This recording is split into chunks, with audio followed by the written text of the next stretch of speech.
네, 사랑하는 안양제일교회 성도님들, 그리고 잠언이 공의를 시청하시는 모든 분들 반갑습니다.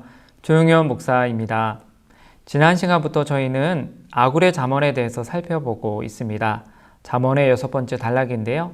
지난 시간에는 1절부터 9절까지 살펴보았고요. 오늘은 10절부터 33절에 대해서 함께 살펴보도록 하겠습니다. 네, 지난 시간에 설명드린 것처럼 10절부터 33절에는 숫자를 이용한 잠언이 많이 사용되어 있는 것이 바로 그 특징이라고 할 수 있습니다. 그럼 먼저 10절을 함께 읽도록 하겠습니다. 너는 종을 그의 상전에게 비방하지 말라. 그가 너를 저주하겠고 너는 죄책을 당할까 두려우니라. 아멘. 자, 이 비방하다라는 말, 원래 이제 입술을 가리키는 말에서 나온 것입니다. 그래서 비방이라는 것은 어떤 다른 사람에 대해서 나쁜 말을 하는데 그 앞에서 하는 것이 아니라 그의 뒤에서 하는 것을 가리켜서 이제 비방이라고 우리가 이야기를 합니다. 자, 여기서는 너는 종을 그의 상전에게 비방하지 말라. 즉, 그 종의 나쁜 점에 대해서 그 종의 뒤에서 상전에게 이야기하지 말라고 지금 권면을 하고 있습니다.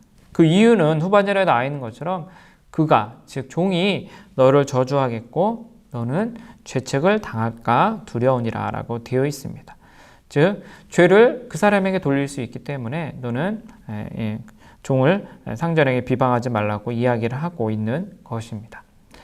사실 어떻게 보면 여기 나오는 이 종은 그 잘잘못을 따져서 어떤 주인에 비해서 분명히 약자입니다. 사회적인 약자이기 때문에 그 사람의 나쁜 점이 있다 하더라도 쉽사리 비방하지 말고 또 비판하지 말라고 지금 권고하고 있는 것입니다. 사회적 약자로서 그를 향해서 부당한 처사를 행하지 말라고 지금 권면하고 있는 것이 이 10절의 말씀입니다. 자, 이어서 11절부터 14절까지는 무리라는 말이 이제 반복해서 나오면서 네 부류의 무리가 나오고 있습니다. 함께 11절부터 살펴보도록 하겠습니다. 아비를 저주하며 어미를 축복하지 아니하는 무리가 있느니라. 아멘. 네, 여기 보시면 무리라는 것이 등장하고 있죠. 무리라는 것은 어떤 사람들, 그룹 이라고 우리가 이야기를 할 수 있습니다. 근데 어떤 무리가 있느냐? 첫 번째 무리는 아비, 즉 아버지를 저주하고 그다음에 어미를 축복하지 아니하는 그런 사람들이 있다라고 이야기를 합니다. 자, 이렇게 부모님을 저주하고 축복하지 않는 것에 대한 이 경고의 말씀, 출애굽기 21장 17절에 나와 있는데요. 말씀 읽어보면 이렇게 기록되어 있습니다. 자기 아버지나 어머니를 저주하는 자는 반드시 죽일지니라. 아멘. 자, 여기 보시면 자기를 낳아주신 아버지나 어머니를 저주하는 자는 반드시 죽일지니라 라고 되어 있습니다. 물론 이 잠언에는 그런 죽일지니라 라는 말씀은 등장하지 않지만 어찌됐든 간에 그렇게 아버지를 저주하고 어머니를 축복하지 않은 그런 무리들이 있다는 것을 말씀을 하고 있습니다.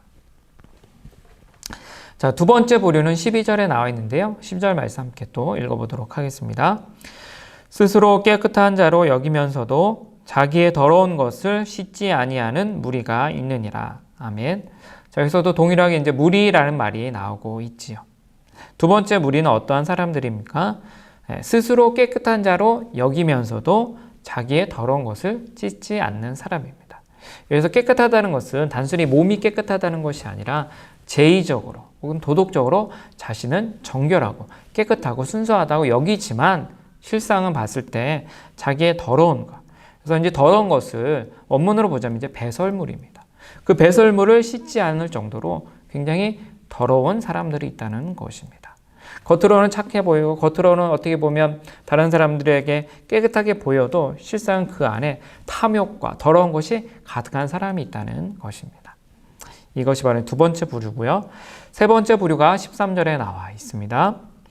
눈이 심히 높으며 눈꺼풀이 높이 들린 무리가 있느니라. 아멘. 여기서 눈이 심히 높다고 되어 있습니다.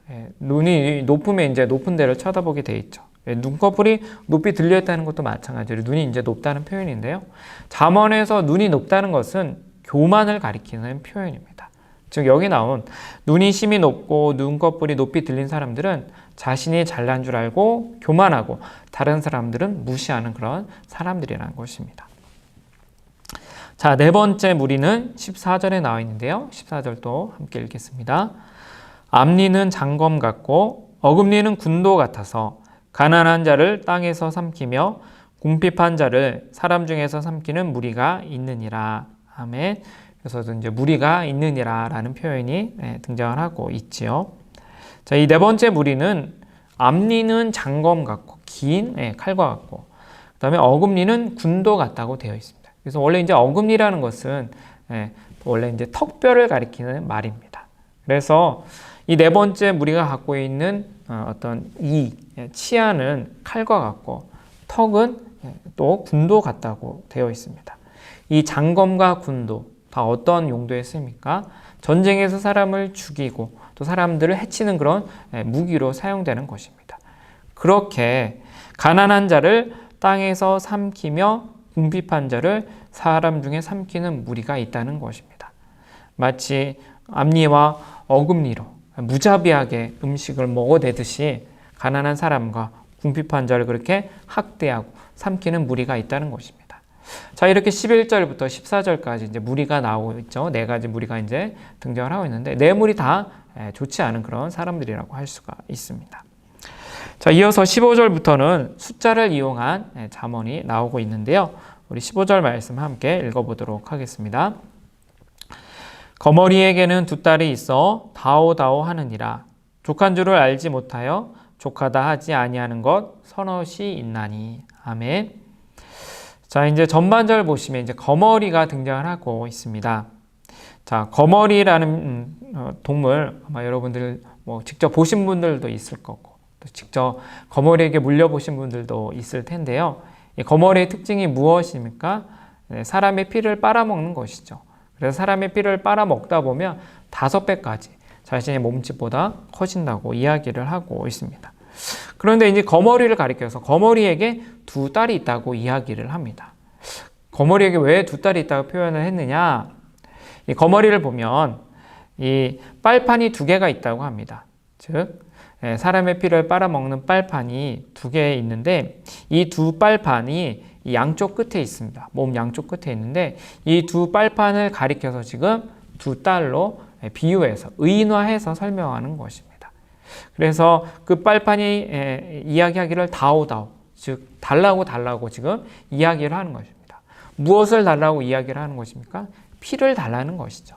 계속 피를 빨아먹으면서도 계속 다오 지금 이 두 딸을 이야기하고 있는 거머리가 있다라고 소개를 하면서 후반절에서 이 숫자 잠언의 주제를 우리에게 말씀하고 있습니다. 거머리처럼 족한 줄을 알지 못하여 족하다 하지 아니하는 것 서너시 있나니. 바로 이것이 전형적인 숫자 잠언의 형식이라고 할 수 있습니다. 자, 숫자 잠언이라는 것은 우리가 6장에서도 살펴본 바가 있지만 어떤 숫자가 하나를 이야기를 하고 그 뒤에 그 숫자보다 하나가 더 많은 숫자를 이야기를 합니다. 그러면서 그 숫자에 해당하는 어떤 주제를 설명하는 것이죠. 그래서 주제는 무엇입니까? 족한 줄 알지 못하여 족하다 하지 아니하는 것, 이것이 주제고요. 그 뒤에 숫자 2개가 나와 있죠. 서넛, 즉 3과 4가 나와 있습니다. 그러면서 서넛 하면서 그 뒤에 족한 줄 알지 못하여 족하다 하지 아니하는 것 서넛을 이제 이야기를 하는데 몇 개가 등장을 하냐면 뒤에 있는 숫자와 일치하는 수, 즉 4개가 등장을 하고 있습니다. 앞에 나와 있는 거머리는 이것을 도입부를 또 이야기하기 위한 또 하나의 예로 등장을 한 것이고요. 실제로 이제 뒤에 4개가 나와 있는데 그 넷이 16절에 나와 있습니다. 16절 말씀 함께 읽어보도록 하겠습니다. 곧 수올과 아이 베지 못하는 태와 물로 채울 수 없는 땅과 족하다 하지 아니하는 불이니라. 아멘. 저기서 보시면 이제 4개가 등장을 하고 있지요. 족한 줄을 알지 못하여 족하다 하지 아니하는 것 서넛. 4가지가 무엇입니까? 16절에 첫 번째는 수올이고요. 두 번째는 태, 세 번째는 땅, 네 번째는 불입니다. 이 수올과 태와 땅과 불이 족한 줄을 알지 못하고 계속해서 지금 달라고 이야기를 하는 것입니다. 첫 번째 보시면 이제 수올인데요.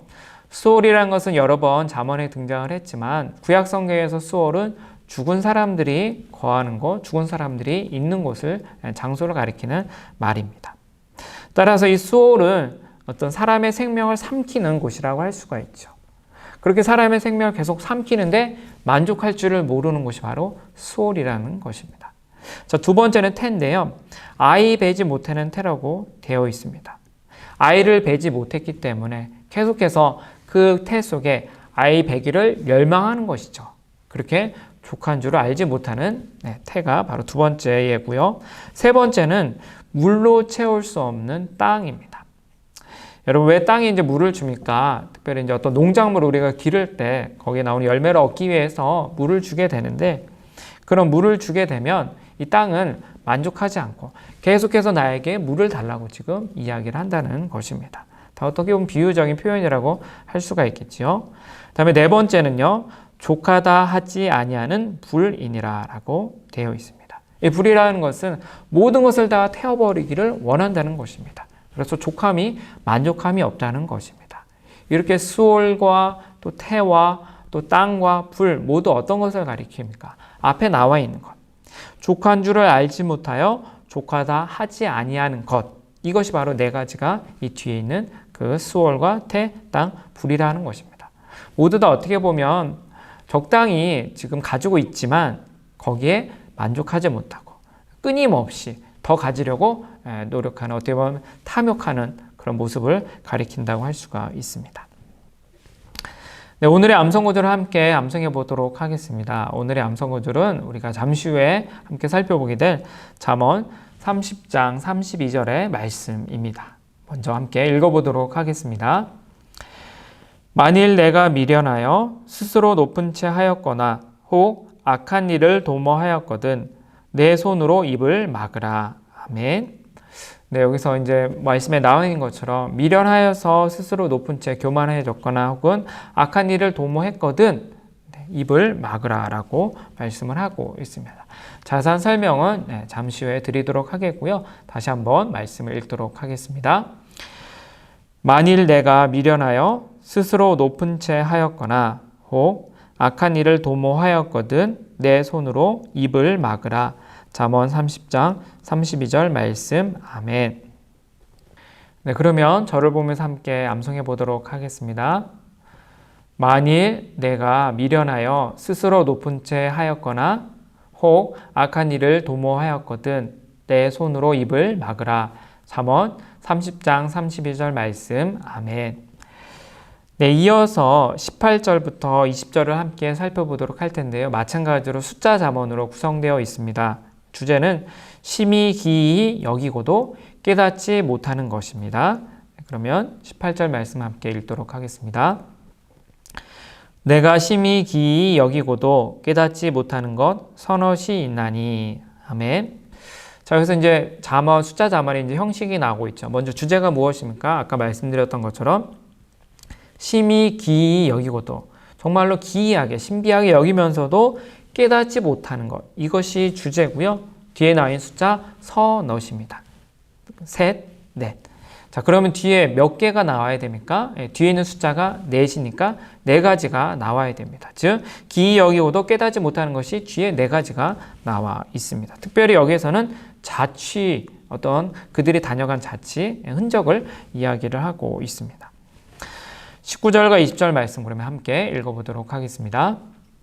곧 공중에 날아다니는 독수리의 자취와 반석 위로 기어다니는 뱀의 자취와 바다로 지나다니는 배의 자취와 남자가 여자와 함께한 자취며 음녀의 자취도 그러하니라. 그가 먹고 그의 입을 씻음같이 말하기를 내가 악을 행하지 아니하였다 하느니라. 아멘. 자, 여기서 보시면 이제 공통적으로 등장하는 말이 있죠. 바로 자취, 흔적이라는 것입니다. 그래서 앞에 기이 여기고도 깨닫지 못하는 것 서넛 네 가지가 무엇이냐면 첫 번째는 독수리의 자취, 두 번째는 뱀의 자취, 세 번째는 배의 자취, 네 번째는 남자가 여자와 함께한 자취입니다. 자, 특별히 이제 공중에 날아다니는 독수리의 자취, 그 흔적을 우리가 알 수가 없지요. 두 번째, 반석 위로 기어다니는 뱀의 자취, 우리가 그 흔적을 찾을 수가 없죠.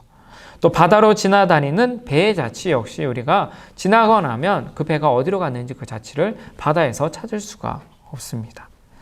네, 마지막으로 보시면 남자가 여자와 함께한 자취 역시 그 흔적을 찾을 수 없다고 되어 있습니다. 어떻게 보면 어떤 남자와 여자가 함께 만나서 또 어떻게 사랑을 이루고 또 친밀해져서 하나가 되었는지 알 수가 없기 때문에 여기서는 그 흔적을 알 수 없다라고 이야기를 했습니다. 자, 그러면서 20절 보시면 음녀의 자취도 그러하니라 라고 하면서 앞에 나와 있는 이 네 가지 자취에 하나를 더하는 것을 우리가 알 수가 있습니다. 자, 그런데 이 음녀의 자취는 앞에 나왔던 네 가지의 자취와는 조금 더 다릅니다. 앞에 나왔던 네 가지의 자취는 신비하지만 깨닫지 못하는 것, 그 주제와 관련된 네 가지라면 이 음녀의 자취는 독립적인, 어떻게 보면 나중에 추가된 것을 우리가 생각을 해볼 수가 있습니다. 음녀라는 것은 성적으로 문란한 사람이 있죠. 그리고 어떻게 보면 다른 어떤 남자와 간음의 죄를 짓는 그런 사람이라고 할 수가 있습니다. 네, 그래서 1장부터 9장에 음녀가 많이 나왔었는데요. 특별히 이제 7장에 보시면 음녀가 어떻게 사람을 유혹하는지에 대해서 우리가 살펴본 바가 있습니다. 그래서 7장에 기록된 음녀의 길, 음녀 행하는 모습을 우리가 이해한다면 음녀는 사람을 유혹을 해서 그 사람을 상하게 하고 엎드려지게 하고 멸망시키는 그런 어떻게 보면 참으로 죄를 저지르게 되는 사람인데요. 그런데 죄를 흔적을 남기지 않는다는 것입니다. 여기서 보시면 20절에 그가 먹고 그 입을 씻음같이 말하기를 하면서 이제 먹는다라는 뜻이 나오는데 이 먹는다라는 것은 성관계를 가리키는 표현입니다. 그렇게 먹고 입을 씻는다는 것은 그 성관계를 가지면서 얻는 즐거움이라고 할 수가 있는데요. 음녀는 그렇게 성관계를 갖고 입을 싹 씻고 말하기를 나는 악을 행하지 아니하였습니다라고 지금 이야기를 한다는 것입니다. 즉 음녀는 다른 사람의 남편과 혹은 다른 사람과 그런 간음의 죄를 짓고서도 그것을 가볍게 여겨서 그 입을 씻으면 아무런 흔적이 없어지듯이 자신의 어떤 죄가 없어진다고 지금 이야기하고 있는 것입니다. 자, 이렇게 숫자자문에 대해서 또 살펴봤고요. 21절부터 23절에서는 세상을 진동시키면서 세상이 견딜 수 없게 하는 것, 마찬가지로 숫자자문이 등장을 하고 있습니다. 21절 함께 살펴보도록 하겠습니다. 세상을 진동시키며 세상이 견딜 수 없게 하는 것 선엇이 있나니. 아멘. 네, 숫자자문인데요. 주제가 무엇입니까? 세상을 진동시키며 세상이 견딜 수 없게 하는 것입니다. 이 진동시킨다는 것은 이제 물리적으로 이렇게 흔들리는 것을 뜻하는 것이 아니라 사회적인 어떤 격동을 가리키는 표현입니다. 그렇게 사회적인 격동, 이것이 바로 서넛, 셋 혹은 넷인데 중요한 것은 뒤에 있는 숫자라고 그랬죠. 사회적인 격변 네 가지가 있다고 이야기를 하고 있고 이후 22절, 23절에서 그 네 가지 예를 우리에게 알려주고 있습니다. 자, 22절, 23절 함께 읽어보도록 하겠습니다. 곧 종이 임금된 것과 미련한 자가 음식으로 배부른 것과 미움받는 여자가 시집간 것과 여종이 주모를 이은 것이니라. 아멘. 저기서 보시면 이제 네 가지 부류의 사람이 등장을 하고 있습니다. 첫 번째는 종, 그리고 두 번째는 이제 미련한 자, 세 번째는 미움받는 여자, 네 번째는 여종입니다. 자, 첫 번째부터 보시면 종, 어떻게 보면 신하, 하인이 임금이 되는 것은 어떻게 보면 일상생활에서는 어떤 평범한 그런 사회에서 일어날 수가 없는 것이죠. 큰 사회적인 격변이 일어나야지 종이 임금이 된다는 것입니다. 자, 그 다음에 미련한 자가 음식으로 배부른다고 되어 있습니다. 이 잠언에서 줄곧 강조하는 것은 부지런한 사람이 배부르게 되고요. 부지런한 사람이 또 재물을 얻는다는 것입니다. 그런데 그런 것과는 반대로 이 미련한 사람이 때로는 배부를 수 없지만 음식으로 배부를 때가 있다는 것입니다. 그런 큰 변화가 생길 수도 있다는 것입니다. 그 다음에 23절 보시면 미움받는 여자가 나와 있는데요. 미움받는 여자는 조금 더 정확하게 이야기를 하면 싸우기를 좋아하는 여자입니다. 싸우기를 좋아하는 여자, 다른 어떤 남자와 결혼하기 힘들지요. 대부분의 경우에 있어서는. 근데 여기서 보시면 미움받는 여자, 그렇게 싸움을 좋아하는 여자가 시집을 간다고 되어 있습니다. 그렇게 어떻게 보면 큰 변화가 있고요. 자, 마지막으로 여종이 주모를 이은 것이니라 라고 되어 있습니다. 그래서 이제 주모라는 것은 여주인으로 우리가 생각을 해볼 수가 있습니다. 그래서 여종이 주모를 이은 것이니라 라는 이 말씀은 여종이 안주인을 제치고 그 집의 유업을 물려받는다 라는 뜻입니다. 자, 이렇게 종이 임금된 거, 미련한 자가 음식으로 배부른 거, 또 미움받는 여자가 시집간 것, 그리고 여종이 주모를 이은 것, 이것이 바로 21절에서 얘기했던 것, 세상을 진동시키며 세상을 견딜 수 없게 하는 것, 서넛, 그 네 가지에 해당되는 것이라고 할 수 있습니다. 자, 이어서 24절부터 28절도 마찬가지로 숫자 잠언인데요. 주제는 작고도 지혜로운 것이 바로 그 주제입니다. 24절 함께 읽어보도록 하겠습니다. 땅에 작고도 가장 지혜로운 것 넷이 있나니. 아멘.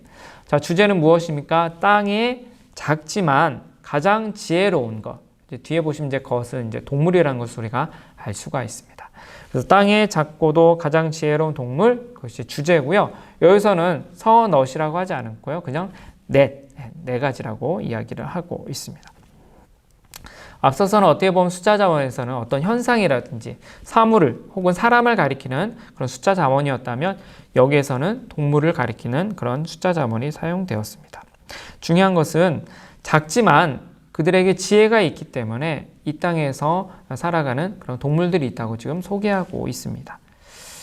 자, 그러면 25절부터 28절까지 함께 읽어보도록 하겠습니다. 곧 힘이 없는 종류로되 먹을 것을 여름에 준비하는 개미와 약한 종류로되 집을 바위 사이에 짓는 사반과 임금이 없으되 다 때를 지어 나아가는 메뚜기와 손에 잡힐만 하여도 왕궁에 있는 도마뱀이니라. 아멘. 네, 보시면 이제 땅에 작고도 가장 지혜로운 것 네 가지 동물이 개미, 사반, 메뚜기, 도마뱀 이렇게 네 가지가 나오고 있습니다. 하나씩 좀 살펴보도록 할 텐데요. 첫 번째는 이제 개미입니다. 개미는 구약 성경에서 잠언에만 등장을 하고요. 특별히 잠언에서도 6장과 또 이 30장에서 등장합니다. 6장에서 개미를 언급했던 이유는 부지런함의 어떤 대명사로 언급을 했었죠. 마찬가지입니다. 여기서도 겉으로 봤을 때 개미는 분명히 어떤 사람이라든지 다른 동물에 비하면 힘이 연약하고 또 부족한 없는 그런 동물들입니다. 하지만 본받을 것은 무엇입니까? 그에게 있는 지혜가 무엇입니까? 먹을 것을 여름에 준비하는 부지런함이 있다는 것입니다. 자, 두 번째 동물은 사반이라는 것입니다. 이 사반이라는 거, 이 말 우리가 이제 쓰지 않는 말인데요. 왜냐하면 이제 히브리어를 그대로 음역한 것입니다. 이 사반이라는 동물을 세번역 성경에서는 오소리라고 했고요. 그 다음에 공동번역 개정판에서는 바위 너구리라고 했습니다. 그래서 어떻게 보면 이제 너구리라든지 오소리 같은 동물이 바로 이 사반이라는 것입니다. 이 사반에게서 배울 것은 무엇입니까? 약한 종류로 돼. 분명 힘은 약하지만 집을 바위 사이에 짓는다고 되어 있습니다. 여러분, 집을 바위 사이에 지으면 다른 동물들이 이 사반이 거기로 들어갔을 때 잘 잡을 수가 없지요. 그런 지혜가 있다는 것입니다. 자, 세 번째 동물은 이제 메뚜기입니다. 이 메뚜기인데요. 이 메뚜기는 구약 성경에서 자주 등장하는 동물들 중에 곤충이라고 할 수가 있는데요. 우리가 잘 알듯이 출애굽기 나오는 10가지 재앙 중에 하나 메뚜기 재앙이고요. 또한 요엘서 2장 7절부터 9절 그리고 아모스 7장 1절과 2절에 보시면 땅에 피해를 입히는 동물로 나와 있습니다. 즉 땅에 재앙을 일으키는 동물들로 나와 있는데요. 그 특징은 떼를 지어서 다닌다는 것입니다. 그래서 27절 보시면 임금이 없으되 분명히 임금이 없지요. 그래서 굉장히 혼란스러울 것 같지만 그 안에 속에서도 질서를 유지하면서 다 때를 지어 나아가기 때문에 땅에 피해를 입히는 어떻게 보면 그런 힘을 가지고 있다는 것입니다. 자, 마지막 동물은 도마뱀입니다. 도마뱀. 자, 이 도마뱀은 어떻게 설명을 하고 있냐면 손에 잡힐만 하여다. 작기 때문에 잡힐만 하다는 것이죠. 손에 잡힐만 하여도 왕궁에 있는 도마뱀이니라 라고 되어 있습니다. 자, 왕궁이라는 것은 어떻게 보면 안전한 곳을 뜻한다고 할 수가 있죠. 또 왕궁은 어느 곳보다도 어느 집보다도 넓고 또 화려한 장식들이 있기 때문에 그런 왕궁에 있다는 것은 편안하게 그곳을 드나든다는 뜻입니다. 이 도마뱀은 여기 이제 자세하게 설명되어 있지는 않지만 어떤 땅에 구멍을 파거나 틈으로 들어가서 숨는다고 이야기를 합니다. 그래서 그런 구멍이나 틈을 마치 자기 왕궁을 지나다니듯이 그렇게 지나다닌다고 이야기를 하면서 그런 도마뱀의 지혜를 배우라고 말씀을 하고 있습니다. 이렇게 개미, 사반, 메뚜기, 도마뱀 이 네 가지 동물들 겉으로 봤을 때는 굉장히 연약하고 또 어떻게 보면 사람에 비해서 지혜가 없을 것 같지만 그 동물들에게 있어서도 우리가 배울 지혜가 있다는 것을 이 말씀을 통해서 알 수가 있습니다. 자, 마지막 32절과 33절은 아굴의 잠언의 결론에 해당되는 부분인데요. 특별히 절제에 대해서 강조하고 있습니다. 자, 그럼 32절을 함께 살펴보도록 하겠습니다. 만일 내가 미련하여 스스로 높은 채 하였거나 혹 악한 일을 도모하였거든 내 손으로 입을 막으라. 아멘. 네, 이것은 말씀드렸듯이 이제 절제에 관한 말씀이라고 할 수가 있습니다. 그래서 이제 미련이라는 것은 어떤 무지하다 혹은 어리석다라는 뜻보다는 교만하다라는 뜻입니다. 그래서 내가 교만하여서 스스로 높은 채 하였거나 이렇게 이해하는 것이 좋습니다. 그렇게 교만한 마음으로 혹 악한 일을 도모할 수도 있는 것이죠. 자신의 어떤 지혜만을 의지를 해서 그런 악한 일을 도모할 수가 있는데요. 그렇게 교만하여서 악한 일을 도모하게 되면 그 계획은 설 수가 없고요. 그 계획은 성공할 수가 없습니다. 왜냐하면 하나님께서 그런 교만한 사람, 악한 사람의 계획은 실패하도록 이 세상을 질서를 다스리시고 세워놓으셨기 때문입니다.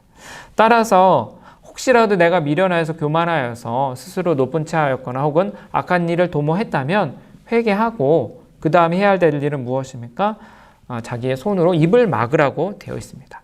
입을 막는다는 것은 무슨 뜻입니까? 말하지 말라는 것이죠. 말하지 말고 조용히 자신의 잘못을 되돌아보고 또 교만을 경계하고 악한 일에서 벗어나라는 그런 말씀입니다. 자, 33절도 함께 읽어보도록 하겠습니다. 대저 젖을 저으면 엉긴 젖이 되고 코를 비틀면 피가 나는 것 같이 노를 격동하면 다툼이 남이니라. 아멘.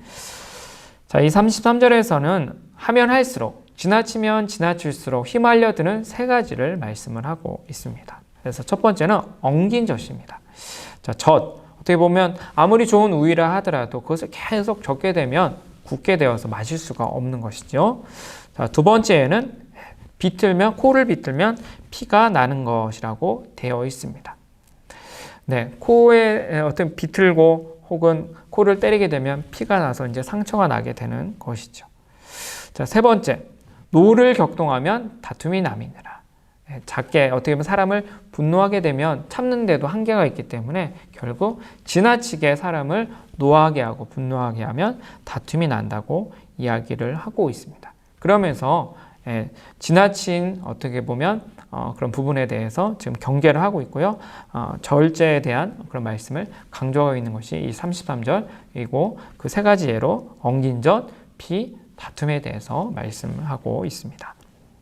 자, 그러면 오늘 배웠던 것을 함께 복습해 보도록 하겠습니다. 네, 오늘은 아굴의 잠언 두 번째 부분으로서 숫자 잠언에 대해서 많이 저희가 배웠습니다. 이 숫자 잠언이라는 것은 어떤 하나의 숫자를 언급한 다음에 그 후에 그보다 하나 많은 숫자를 언급을 합니다. 그러면서 그 뒤에 숫자가 이어서 나오는 내용과 일치를 하고요. 그 앞에 주제를 소개하는 부분들이 바로 숫자 잠언입니다. 그래서 그 예로서 우리가 이제 거머리에 대해서 살펴보았고요. 그래서 거머리처럼 만족하지 못하는 건 4개에 대해서 함께 살펴보았습니다. 그래서 수올, 또 아이 베지 못하는 태, 그다음에 물로 채울 수 없는 땅과 족하다 하지 아니하는 불, 이렇게 4가지가 있다는 것을 함께 살펴보았습니다. 자, 그 다음에 세 번째로는 땅에 작고도 지혜로운 동물 4가지를 또 함께 살펴보았는데요. 개미, 사반, 다음에 메뚜기, 도마뱀에 대해서 우리 함께 살펴보았습니다. 자, 마지막으로 이제 절제에 대해서 배웠는데요. 절제하지 않고 지나쳤을 때 어떤 결과들이 일어나는지 함께 살펴보았었죠. 그래서 젖을 저으면 엉기게 되고요. 코를 계속 비틀게 되면 피가 나듯이 노를 계속 격동하게 되면 다툼이 난다는 것을 함께 살펴보았습니다. 네, 오늘은 이렇게 아구레 잠언을 함께 살펴보았습니다. 그러면 함께 기도하면서 오늘 수업을 마치도록 하겠습니다. 사랑의 하나님, 하나님께서 주신 것에 만족하지 못하는 탐욕을 버리게 하소서. 작고도 지혜로운 동물을 보며 우리도 지혜를 사모하게 하소서. 절제하고 자신을 돌아보아 교만에서 벗어나게 하소서. 예수 그리스도의 이름으로 기도드립니다. 아멘.